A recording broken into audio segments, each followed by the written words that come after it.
Today we're going to talk about trigger press.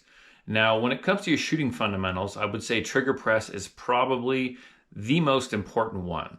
I mean, as far as shooting accurately, it's going to be about 80% of it, right? I mean, you could mess up all the other fundamentals, and if you get the trigger press right, you're still probably going to get a pretty good shot.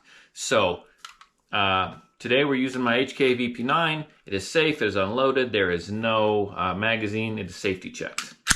So let's talk about the trigger press. So many times people, when they go to fire the gun, they jerk the trigger. They jerk it and the gun moves. Now the thing to remember is the bullet is going to impact the target wherever this barrel is pointing at the time that the trigger breaks. So it's fundamental that you know and understand your trigger. Now every trigger is going to feel 100% different from, different makes, different models, just different, even aftermarket triggers, right? So it's good, and it pays dividends to understand your trigger and understand the trigger press. So let's go over it. On a semi-automatic handgun, you have three parts to your trigger press. You're going to have the slack. See that? You're going to have the slack, you have the wall, that's where it stops, and then you're going to have the trigger brake. That's where the gun fires. Okay, so let's go over that again. That's going to be slack, wall, trigger brake. And the goal is to press the trigger and break the shot without moving the rest of the gun. That is the key. That is the key to shooting accurately right there. So we want to slow ourselves down. We don't want to go slack wall and then jerk the gun. We want to go slack wall and then just add continue pressure till the trigger breaks and the gun doesn't move.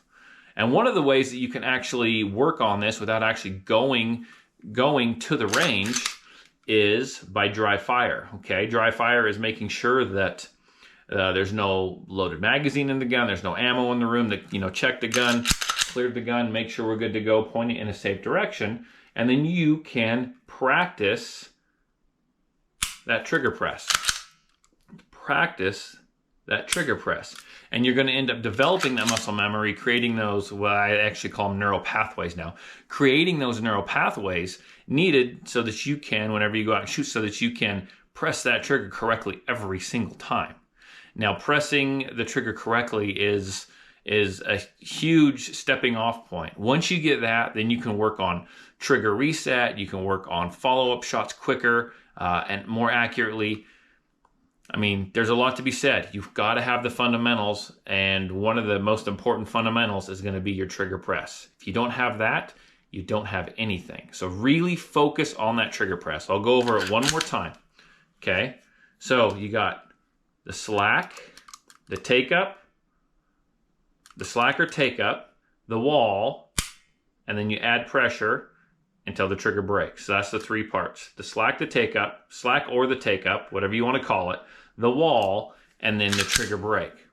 So slack or take-up, when you get to the wall, pause for a split second and just add pressure, slow, even, continued pressure till the trigger breaks and the gun doesn't move. I mean, that's how you do it. It's that simple. It's easier said than done, right? You need to practice, you need to train yourself, you need to dry fire. And if you're ever out shooting and you start pulling your shots a little bit, slow down and unload your gun and go back to some dry fire. Really learn that trigger, get to know that trigger, remind yourself how that trigger works and what the press feels like and how you need to press it appropriately, and you'll become a better shooter. If you do that over and over and over again, create those neural pathways, and then it'll just kind of be second nature after a while. And you'll become a better shot, a more accurate shooter, and you'll be a lot quicker for follow-up shots in the future.